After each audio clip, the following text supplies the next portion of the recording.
राष्ट्र प्रेम जागृत करने वाली हिंदू जन जागृति समिति के www.hindujanjagriti.organization इस वेबसाइट पर कोई कारण दिए बिना ही सरकार ने पाबंदी लगा दी है। मुंबई के दंगे के सूत्रधार रजा अकादमी, जिहादी आतंकवाद फैलाने वाले राष्ट्र विरोधी जमात इस्लामी हिंद इत्यादि राष्ट्रद्रोही वेबसाइट आज भी चालू है। ऐसा प्रश्न हिंदू जन जागृति समिति एवं अन्य हिंदुत्ववादी संगठनों द्वारा आजाद मैदान में हुए धरना आंदोलन के माध्यम से केंद्र शासन से पूछा गया है।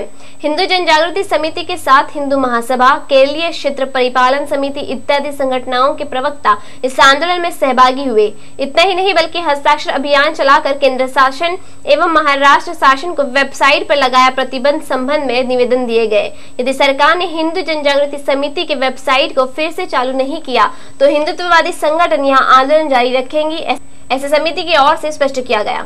इस वक्त हम मौजूद है आजाद मैदान में और यहाँ पर हिंदू जन जागृति समिति ने आंदोलन छेड़ा है। आइए जानते हैं प्रवक्ता रमेश शिंदे जी से आखिरकार उन्होंने ये आंदोलन क्यों छेड़ा है और उनकी मांगे क्या है। यहाँ पर मुंबई में जो दंगे हुए उसके पीछे जो रजा अकादमी है, उसके पीछे जो भी है, उसके ऊपर आज तक कोई भी कार्रवाई गवर्नमेंट ने नहीं की है। गवर्नमेंट ने कहा है दंगेखोरों को रोकने के बजाय उन्होंने ऐसे आसान उसमें से रास्ता ढूंढ करके निकाला है कि हम एसएमएस पे बंदी लाएंगे, हम वेबसाइट्स को ब्लॉक कर देंगे और इस आसान तरीके से वो ये सोच रहे हैं कि हम इस पूरे आंदोलन को या पूरे इस प्रकार को हम निपटा सकते हैं।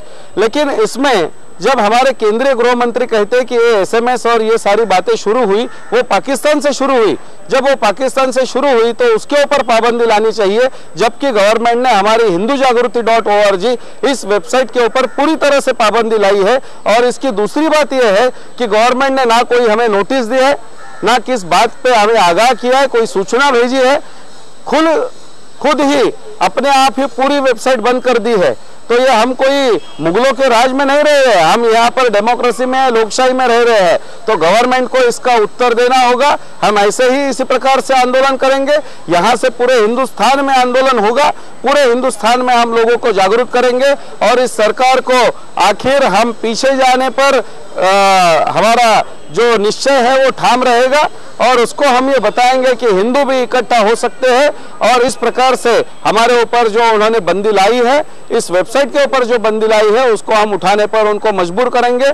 हमने इस बात पे अपना जो आरटीआई का जो राइट टू इन्फॉर्मेशन का उसका एप्लीकेशन किया है, हम उनको नोटिस भेजा है कोर्ट के माध्यम से, तो इसका भी उत्तर गवर्नमेंट को देना होगा।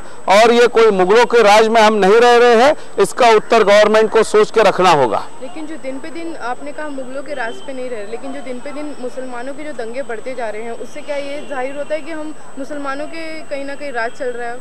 नहीं, आज सरकार आने से कांग्रेस सरकार तो उनके वोट बैंक पर ही चलती है। यहाँ पर तो कल राज ठाकरे ने दिखाया कि बांग्लादेशी पासपोर्ट यहाँ पर मिलता है। आप अगर बांद्रा में जाते हैं तो वहां पर देखिए 3-3 मंजिला कैसे घर बन जाते हैं वहां पर।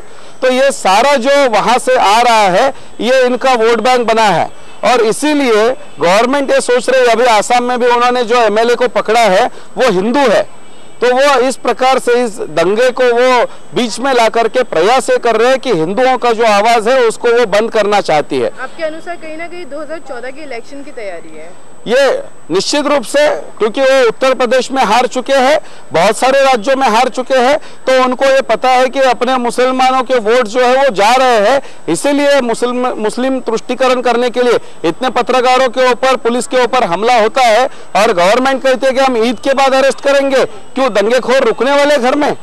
तो इस दृष्टिकोण से गवर्नमेंट चाहते हैं कि उनको वोट बैंक पक्का रहे, इसीलिए ये प्रयास चालू है। और इसके लिए हम जो है, हमने जो कांग्रेस के भ्रष्टाचार के विरोध में आवाज उठाया है, इसके लिए हमारी वेबसाइट के ऊपर पाबंदी लाई है। लेकिन ये पाबंदी उनके लिए आसान नहीं होगी।